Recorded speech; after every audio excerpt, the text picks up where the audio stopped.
Ensinar é a melhor maneira de aprender. Você já deve ter ouvido essa frase e eu vou mostrar que isso é interessante. Na realidade, eh, todo assunto precisa ser memorável.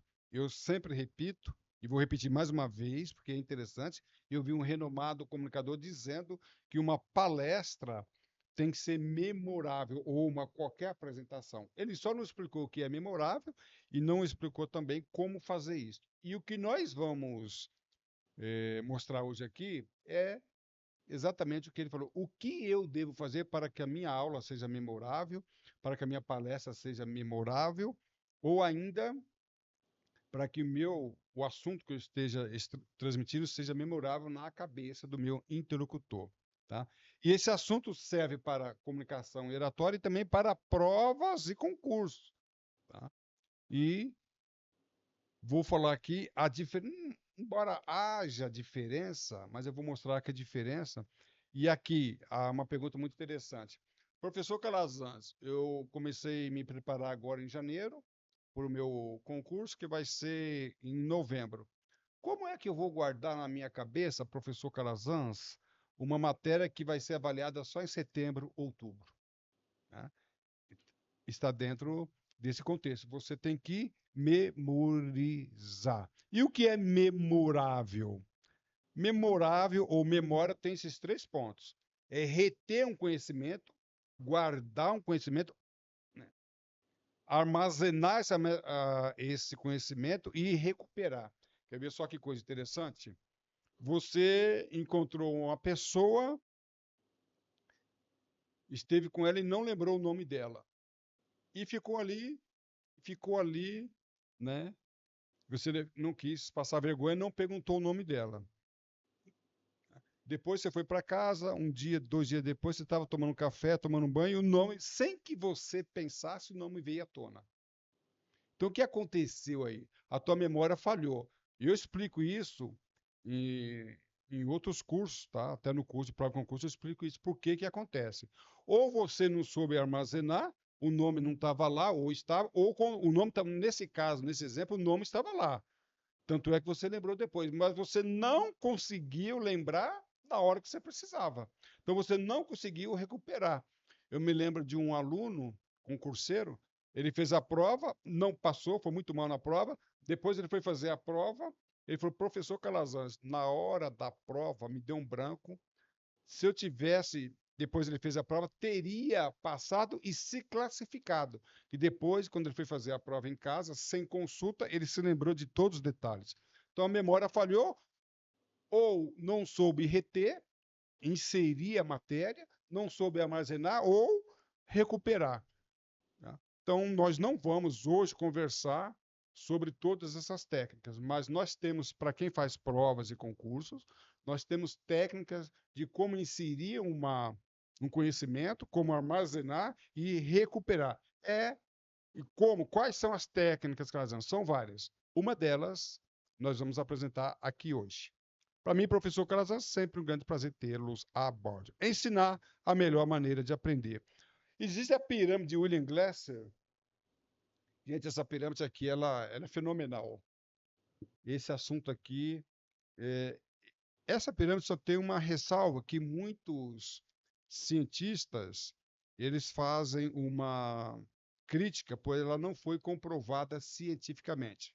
Mas eu, com meus 40 anos de ensino, na verdade mais de 40 anos de ensino, eu empiricamente eu comprovei isso aqui na prática. Então eu peço aqui uma palavra de crédito a William Glasser, que foi um especialista norte-americano que desenvolveu. Então, eu não vou entrar em contato, ou melhor, em explicação detalhada nessa pirâmide. Mas você, quando vai aprender um assunto, você retém esse assunto quando você lê e ouve, esse assunto é melhor aprendido.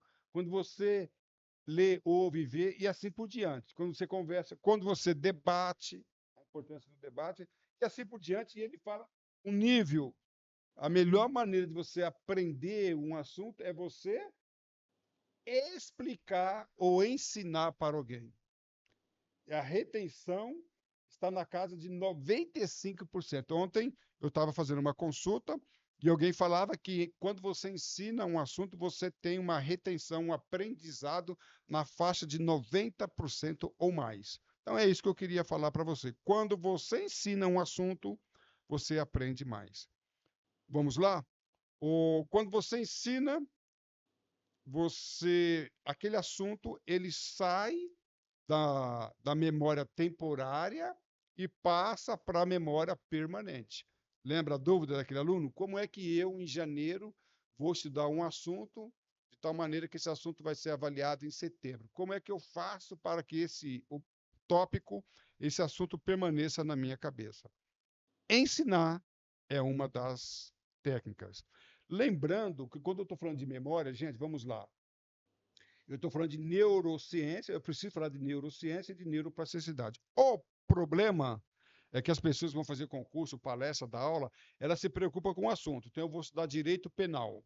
E estudo lá o que é direito penal, conduta culposa, o que é negligência, o que é imprudência, o que é imperícia. Eu estudo também todas as posições dos mais renomados juristas, professores e assim por diante. Né? Então, ele estuda a matéria, ele vai dar aula, ele se prepara com estúdio, ele se prepara com o auxílio audiovisual, tá tudo certo. Ele se preocupa com ele mesmo, tá? Com técnicas didáticas, tá tudo certo. Mas ele esquece de estudar o cérebro dele e o cérebro do aluno. Como é que ele vai fazer para que aquela matéria permaneça nele, para que ele possa ensinar, ou que entre na cabeça do seu interlocutor, do seu aluno? Então, a memória, ninguém hoje estuda cérebro.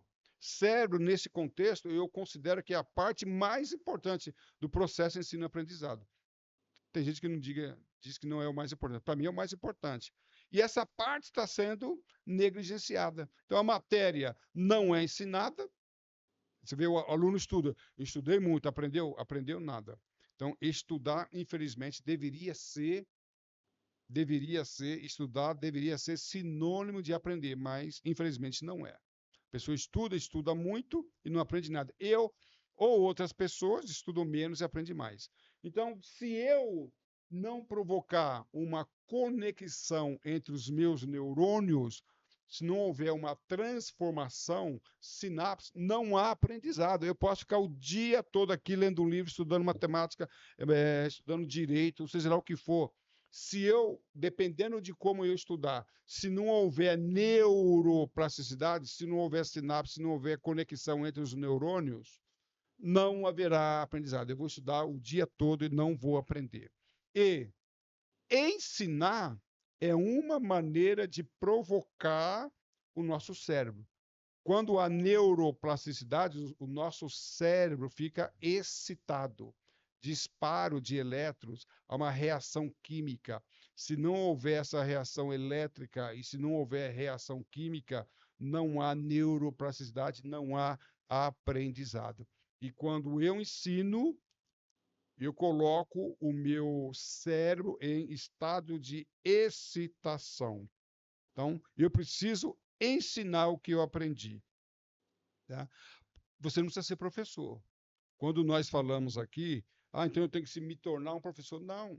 Seja qual for a aula mais simples, o assunto mais simples que você aprendeu, procura ensinar isso. Como é que você ensinaria isso? A melhor maneira de provar que você aprendeu é quando você consegue explicar. Ok? Porque, além disso, então você aprendeu um determinado tópico nesta manhã, e nessa tarde você já vai trabalhar com essa concepção. E aí você vai também, o processo de ensinar trabalha com a revisão.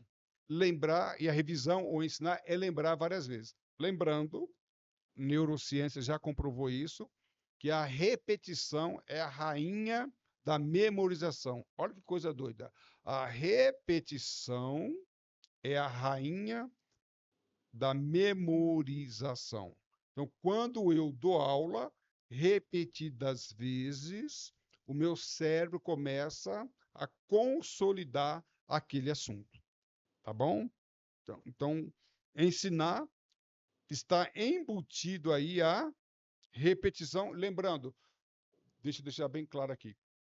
vamos supor que eu estude agora triângulo, teoria do triângulo, triângulo, cateto e hipotenusa. Então, quando eu aprendo, há uma transformação no meu cérebro. E se eu não repetir, essa conexão feita, ela vai desaparecer. Se eu repetir, essas conexões vão se consolidando, consolidando, chegando uma hora que vai ficar tão firme que não escapa mais do nosso cérebro. Então, quando eu ensino várias vezes um assunto, eu trabalho com a repetição. A repetição, ela trabalha com a conexão e consolidação dos neurônios. Isso aqui que é interessante. Quando você ensina, você parafraseia. O que é parafrasear? Presta atenção que coisa mais doida. Parafrasear é ensinar, explicar com as suas próprias palavras. Ah, professor Calazans, o que tem isso? O que tem isto? O que tem isso? Isto é importante, porque eu aprendi um assunto, para eu explicar com as minhas palavras, eu tenho que fazer uma organização no meu cérebro tremenda. E essa organização no cérebro está fazendo com que aquilo que eu ensinei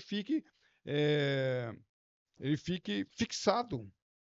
Tá? Então, parafrasear, o professor ensinou uma matéria e você vai ensinar a mesma matéria para uma outra pessoa.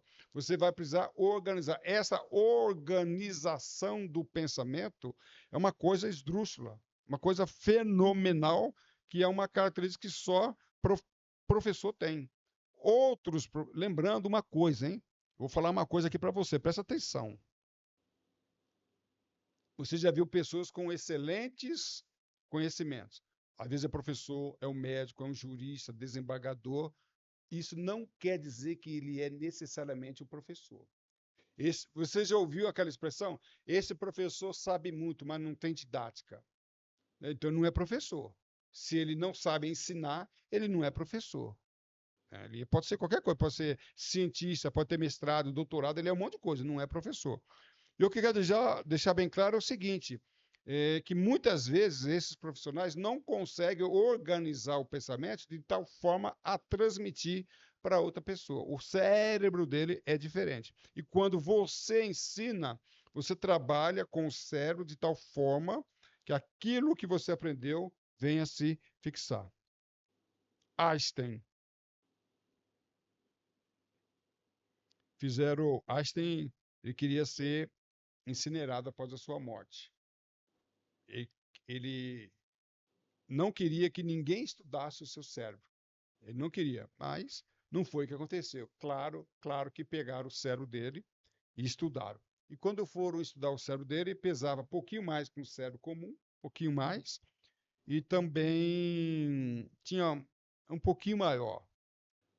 A diferença encontrada não justificava a supremacia da sua inteligência. Ele era muito inteligente, essa diferença é muito pouca, muito pequena, para justificar essa diferença.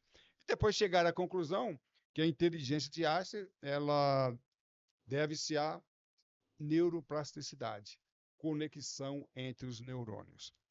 E uma vez Einstein foi no simpósio explicar a lei da relatividade.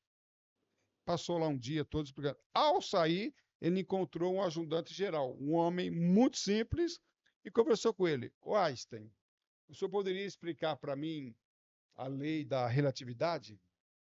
Ele saiu de uma reunião com doutores, mestrados, professores de alto nível. Como é que você explicaria para um ajudante a lei da relatividade, que é uma das leis mais complexas que já existiu? E ele explicou. Imagine você com o seu amor. Uma hora, você com o amor da sua vida, você passando uma hora, representaria um segundo. Né? No entanto, você sentado numa chama de fogo, no maçarico, um segundo para você custaria uma eternidade. E assim, ele conseguiu colocar na mente, na cabeça do ajudante, o que é relação de tempo. Uma forma muito simples de colocou. O que eu quero deixar bem claro aqui é que quando nós vamos ensinar, nós precisamos usar um vocabulário de tal forma que você consiga ensinar qualquer assunto para uma criança de 7 anos.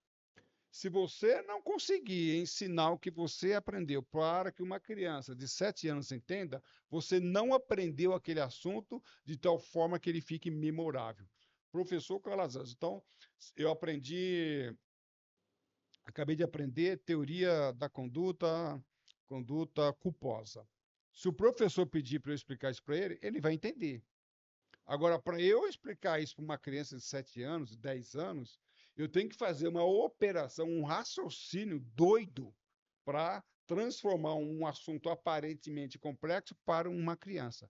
Mas quando eu faço isso, o meu cérebro fica doido, excitado, ao ponto de receber uma transformação e aquele assunto permanecer. Tá bom? Então, por isso que isso é uma técnica, principalmente para os concurseiros, fenomenal. A construção do pensamento. O professor, ele trabalha com uma construção do pensamento, que é uma coisa linda e maravilhosa. E uma outra coisa também, né? Visão dos alunos através das perguntas. Quando eu estava dando aula de navegação aérea, fazia 20 anos que eu dava aula de navegação aérea. E eu sabia tudo. E aí um aluno falou assim, professor Calazans, como que o senhor sabe tanto dessas coisas? Tanto. Eu falei, por causa de vocês. Como assim? Por causa de vocês? Vocês, alunos, que me levaram a isso. Ele falou, professor, não entendi, então eu vou explicar. Eu, quando estudei navegação aérea, eu tinha a minha visão, o meu modo de ver esse assunto, tanto para pilotos quanto para controladores. Mas quando vocês faziam as perguntas de uma maneira que eu não chegava. E muitas vezes eu recebia pergunta que eu não conseguia responder e tinha toda a humildade de falar para o aluno que ia pesquisar e pesquisava. E quando eu ia pesquisar, eu via o mesmo assunto de uma forma diferente. Então, o ensinar, te traz uma transformação do cérebro de várias maneiras. Um professor, né, bem antigo, ele consegue entender isso. E chegou um ponto que quando o aluno ia fazer a pergunta, brincando, muitas vezes eu antecipava. Eu sei qual a pergunta que você vai fazer. E fazia a pergunta que o aluno ia fazer. Ele fala, professor, você leu a minha mente? Não, não li a mente de ninguém. Mas eu cheguei à conclusão que quando o aluno chega nesse estágio que você está, eles começam a apresentar certas dúvidas. E eu fiz um estudo, uma pesquisa, mas na realidade, o meu cérebro não era mais o cérebro do Calazans. Era o cérebro do Calazans, do Alberto, do João, da Maria, da Joana e assim por diante. E até hoje, parei, faz 15 anos que eu não dou aula de navegação. Acho que se eu entrar numa sala de aula, acho que eu dou conta do recado. Tá? Então, porque ensinar transforma o cérebro. E aí, eu, partindo para o final do nosso bate-papo aqui, o que eu recomendo para os alunos que vão fazer concurso? Monte um grupo de estudo. Muitas vezes tem, não, mais do que isso. Monte um grupo de ensino.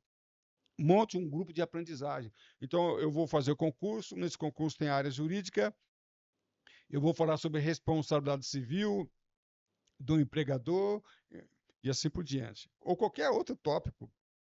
Se reúna uma vez por semana, no máximo, no mínimo, uma vez por semana, reúne ali, ó, hoje o João vai dar aula da imperícia, o Pedro vai dar aula da imprudência, ele vai dar aula de dolo eventual, faça um grupo de estudo? Não, também, faz um grupo de ensino. Isto é fenomenal. Esta técnica aqui é fenomenal. Tá? Aí você sai da posição de aluno passivo, só lembrando, tá, que o aluno, tá, que só lê, que só ouve, que só estuda, ele é o aluno passivo. Tá? Quando o aluno ele passa a ensinar, daqui, ó, debater para baixo, debater um assunto, escrever um assunto ou ensinar, ele sai da expectativa de aluno passivo. Infelizmente, nessa aula de hoje aqui, eu não vou poder entrar em detalhes em todos os aspectos da neurociência. Gente, passivo, desse nível para cá, o cérebro é outra coisa, é outro cérebro, é outra pessoa. Então, a pessoa ela vai aprender muito, muito mais sendo um aluno ou um aprendiz ativo, tá? Depois que ela sai, passa de um determinado estágio. Aí a pessoa poderia perguntar, professor Calazans, Preste atenção, que coisa doida, hein? Quando eu vou estudar teoria da conduta, em 1 hora eu estudo. Professor Calazans, para eu preparar uma aula, eu vou levar uma tarde toda. Então, você está falando que é uma técnica excelente, maravilhosa, mas eu vou perder muito tempo. Lê do engano. Lê do engano. Presta atenção. Eu não estou aqui discutindo sobre tempo de estudo. Eu estou falando sobre transformação do cérebro. E ainda que, presta um pouquinho, presta atenção, ainda que você gaste mais tempo para transformar o cérebro, as informações serão consolidadas. Lembra que eu falei para vocês? Transformação do cérebro. Então, eu não estou preocupado com o tempo de estudo. Quando eu falo assim, é claro que nós temos, sim, uma preocupação com o tempo de estudo. Não há, tem gente que tem 2 horas de estudo por dia, outros têm 4, outros têm 8 e assim por diante. Mas isso é outro assunto para o outro momento. Mas o que eu quero dizer aqui é um engano você achar que você está perdendo tempo. Perdendo tempo é você estudar 8 horas por dia e chegar no outro dia e não sabe mais nada. Isso que é perder tempo. Ainda que você gaste um pouquinho mais de tempo, o tempo que você guardou ali, você gastou, não é perdeu. O tempo que você gastou, ele vai ser suficiente para garantir aquele conhecimento guardado e você não precisa estudar mais tempo. Eu tenho um problema, eu trabalhei muito tempo na área jurídica. Como que pode a pessoa fazer faculdade de 5 anos de direito e não consegue passar na prova da OAB? Depois ela tem que fazer cursinho, estuda mais 1 ano, mais 2 anos.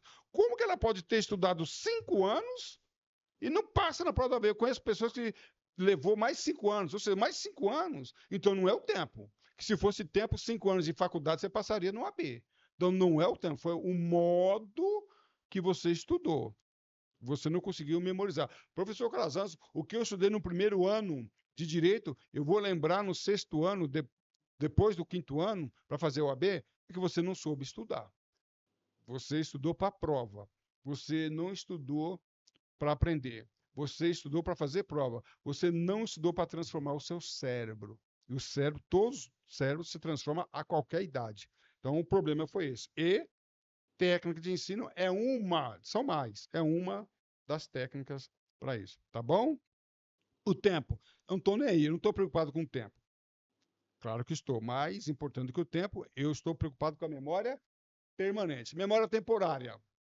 Estudou igual condenado na quinta-feira, fez a prova na sexta, tirou 10. No sábado, fez assim com a cabeça, não sabe mais nada. Esqueceu tudo. Não é isso com que nós trabalhamos. Trabalhamos com mente permanente, tá? Aí você pode também ensinar, se você não tiver um grupo de pessoas, pode gravar um vídeo, cuidado para colocar na mídia, mas eu acho interessante. Faz uma aulinha simples e coloca na mídia. O problema da mídia é que você vai receber críticas e muito cuidado que as críticas podem trazer um desalento para você. Eu recomendo que você faça uma presencial. Marca semanalmente, quinzenalmente, um grupo de estudo, um grupo de ensino, ou grava um vídeo e passa para o teu amigo ver, ó, eu gravei um vídeo, assiste essa aula e faz os seus comentários e as suas perguntas. Há várias maneiras de nós aprendermos a ensinar, tá bom? Ensinar é provar que aprendeu. E assim nós acabamos. Esta aula é bem mais ampla e profunda. Se você quiser mais informações, que isso aqui se aplica a oratória e comunicação. Eu dei uma vez uma palestra de 1 hora, eu nem sabia, mas encontrei uma pessoa que participou dessa palestra 3, 4 anos depois, e ele se lembrou de detalhes da minha palestra em relação a alguns assuntos que nós falamos. Tá? Então, isso que nós falamos aqui não é só para provas e concursos, é para a comunicação de uma forma geral. Como é que você faz com que esse assunto seja memorável? Você pode participar do nosso grupo de Calazans Provas e Concursos. Vou deixar os links aqui para você participar e receber mais informações sobre os nossos cursos, tá bom?